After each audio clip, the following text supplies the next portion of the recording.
నమస్తే అండి. సో, ఈరోజు అడానీ స్టాక్స్ చాలా హెవీగా ఫాల్ అయ్యాయి కదా! మామూలు కంపెనీస్ అన్నీ 2, 3 లేదా 4% ఫాల్ అయితే అడానీ కంపెనీస్ అన్నీ చాలా 10% దాకా ఫాల్ అయ్యాయి కదా! దానికి రీజన్ ఏంటంటే యూఎస్‌లో ఉన్న సెక్యూరిటీస్ అంటే మనకి ఇండియాలో సెబీ ఎలాగో యూఎస్‌లో ఉన్నది అలాగే ఒక ఫర్మ్ ఏటి చేసిందంటే డైరెక్ట్‌గా అక్కడ బ్రూక్లిన్ కోర్ట్‌ని ఆర్డర్ అడిగింది. డైరెక్ట్‌గా అడానీ కంపెనీ మీదే Adani green specifically Adani green company మీద డైరెక్ట్‌గా వాళ్ళు సమన్ పంపించడానికి. దేనికంటే వీళ్ళు బ్రైబరీ కేసు ఉంది వీళ్ళ మీద. సో వీళ్ళు బ్రైబరీ చేశారు అని చెప్పేసి. సో దానివల్ల ఇప్పుడు మార్కెట్ ముందే రియాక్ట్ అవుద్ది కాబట్టి సో 10% 13% దాకా అలా ఫాల్ అయిపోయాయి స్టాక్స్. సో అందుకే అడానికి ముందు హిండన్బర్గ్ తో ఇష్యూ అయింది, ఫాల్ అయింది. ఆ తర్వాత మళ్ళీ డబల్ కూడా అయ్యాయి స్టాక్స్. సో ఇదంతా స్టాక్స్ తో అదే న్యూస్ వల్ల రన్ అయ్యే స్టాక్ కాబట్టి ఇది కొంచెం risky. So retail investors generally Adani stocks నుంచి కొంచెం దూరంగా ఉండడమే బెటర్ నా ఒపీనియన్. మీకు పెద్దగా ప్యాటర్న్ ఏమీ కనిపించదు అడానీ స్టాక్స్ లో. సో ఒకవేళ బయింగ్ ఎప్పుడు చేయాలా, ఎప్పుడు సెల్ చేయాలా అనేది మీకు ప్యాటర్న్ పెద్దగా కనిపించదు. చాలా ఏంటంటే అన్ఈవెన్ గా ఉంటుంది స్టాక్. సో ఇలాగా అన్ఈవెన్ గా ఉన్నప్పుడు ఏంటంటే మనకి లాంగ్ టర్మ్ లో ఇది రిటర్న్ జనరేట్ చేయదు ఆ స్టాక్. షార్ట్ టర్మ్ లో కూడా కష్టమే వీటిలో ఎందుకంటే చాలా వాలటైల్ కాబట్టి. సో మనలాంటి రీటైల్ ఇన్వెస్టర్స్ బెటర్ అవాయిడ్ చేయాలి ఇలాంటి స్టాక్స్ ని. ఇంకోటి ఇప్పుడు మార్కెట్ కంటిన్యూగా ఫాలో అవుతుంది కదా! సో ఇలాంటప్పుడు కూడా మనకు కొన్ని ఆపర్చునిటీస్ ఉన్నాయి.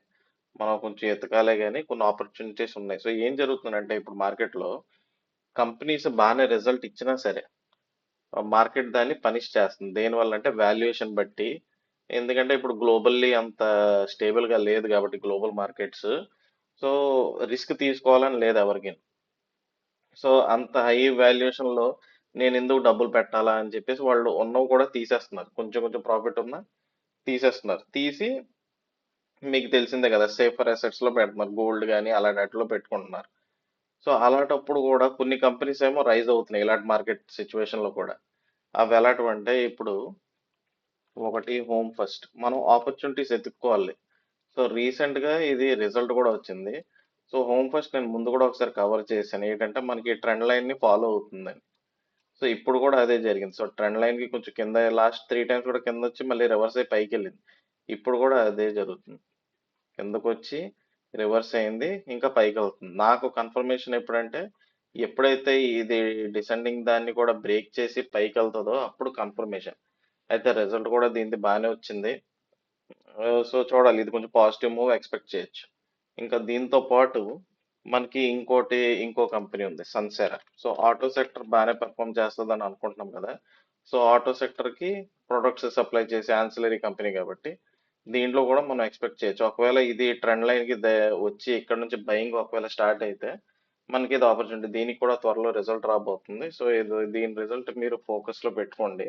జస్ట్ వాచ్ లిస్ట్ లో పెట్టుకుని అబ్జర్వ్ చేయండి మార్కెట్ ఎలా రియాక్ట్ అవుద్ది. ఇప్పుడు దీనికి కూడా పిఈ అనేది చెక్ చేద్దాం. సెన్సెరా పిఈ ఎంత ఉందో.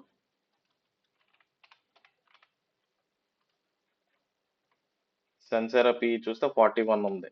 సో 41 అనేది గ్రోత్ కంపెనీకి రీజనబుల్, కానీ మీరు దీని తాలూకా రీజనబుల్ పిఈ చూస్తే అరౌండ్ రీజనబుల్ పిఈ వచ్చేసరికి అరౌండ్ 34 అలాగ అనుకుందాం.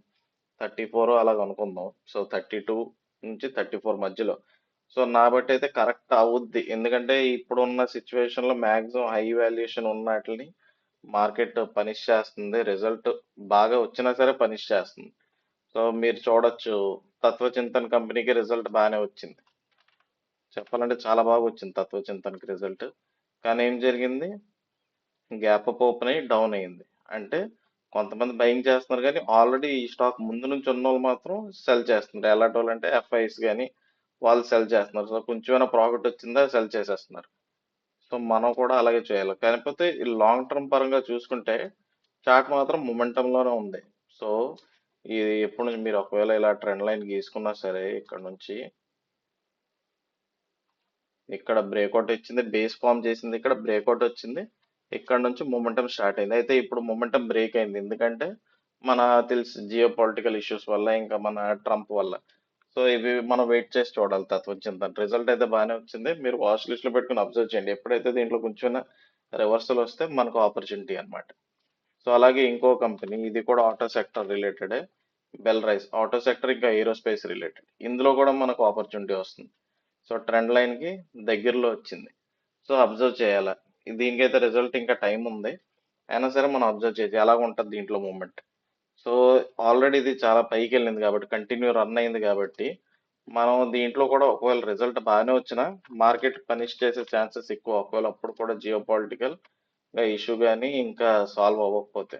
సో దీని పిఈ తాలూకా కొంతలో కొంత బెటర్ చెప్పాలంటే. పిఈ కొంతలో కొంత 31 ఉంది. సో పిఈ కొంతలో కొంత బెటర్, ఎందుకంటే ఇది ఆటో సెక్టర్, దాంతో పాటు ఇది ఏరోస్పేస్ లో కూడా ఉంది కాబట్టి ఈ కంపెనీ. సో ప్రిఫరబుల్ సన్సెరా కన్నా ఇది కొంచెం ప్రిఫరబుల్, కాకపోతే రెండింటివి కొంచెం కొంచెం డిఫరెంట్ ప్రోడక్ట్స్.